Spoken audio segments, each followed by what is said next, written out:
Thank you. There were several things that brainwashed me into joining the military, and it has nothing to do with what's up there yet. One of those things that brainwashed me to join the military was JROTC, or Junior Reserve Officer Training Course, which is often in high schools, and not every branch has one, but those are the ones that are up there. My high school was Allegheny Senior High School. We had the Marine Corps JROTC program, which I joined. I wasn't really good at sports. The one sport that I was good at was football, and my parents wouldn't let me play in high school because they were worried that I was going to get hurt. In JRTC, I found many, many friends, definitely lots of camaraderie. It felt like I had brothers and sisters. It felt like my instructors were like my dad, my grandfather. We went on many trips, and I saw cities that I probably would have never saw. And I also won a lot of awards. We had Marine Corps military ball nights, and it was also our award night, and I would always leave with the most plaques. And it's like, how could that not feel good as a 14, 15, 16, 17-year-old? And it really fueled me. And this combined with my teachers constantly asking me, what are you going to do? Where are you going to go to college? What are you going to major in? What are you going to do with your life? I really didn't know what my options were. My parents definitely weren't going to pay for school, and I definitely knew that I did not want to be in debt. So at that time, military recruiter, specifically Army National Guard, approached me and said, what if I pay you to go to school? And I said, well, that sounds like a no-brainer. You know what I mean?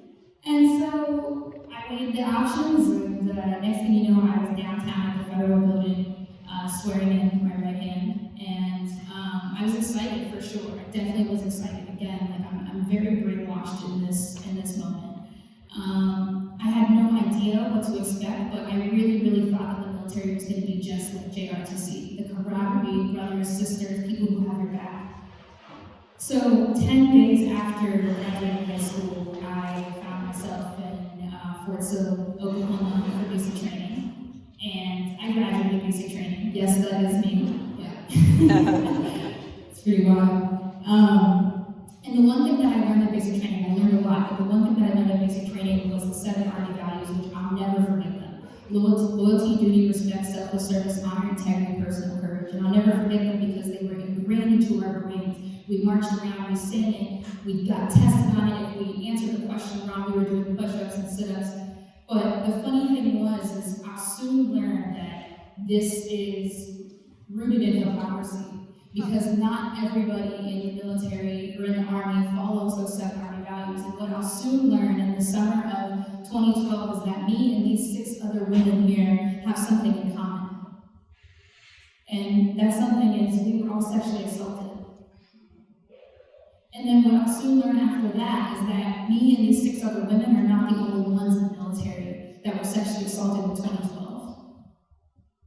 I started to question, why did I join the military? What's the purpose? Why did you tell me you would protect me and I would have brothers and sisters, and then this happens to me? I wanted to get out. I wanted to get out right then and there.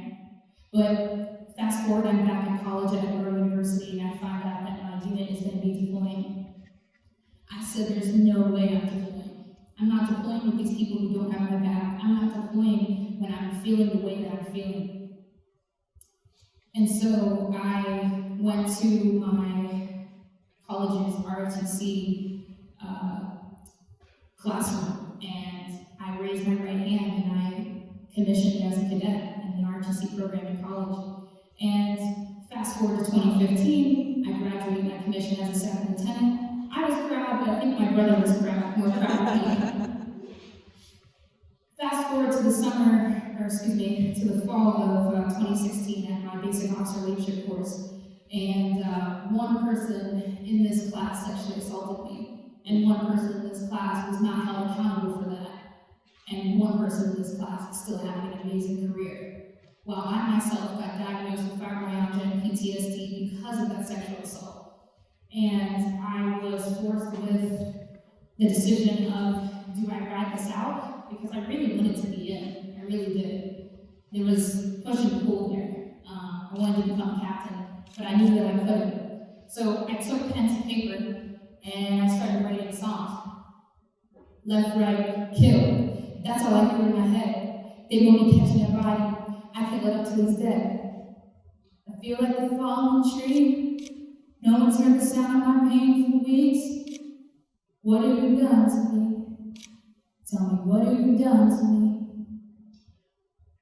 Those songs made up my album, The Golden Opportunity, which just dropped this week on Monday. Thank you.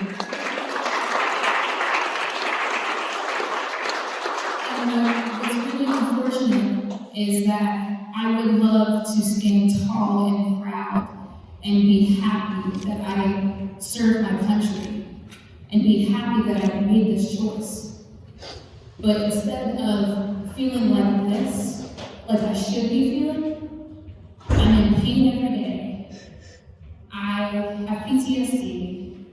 I wish I would have never done it. And I feel like I have a mission to protect other teenagers who don't know what they're getting into, especially women. And that's not to say that men don't get sexually assaulted. If you would like to learn more about my story and my background and learn more about the album, this Saturday at the Thunderbird in Lawrenceville is my album release party where I'll be performing the album entirely. Tickets are available online for $12, and I would love to see your faces there. Thank you so much.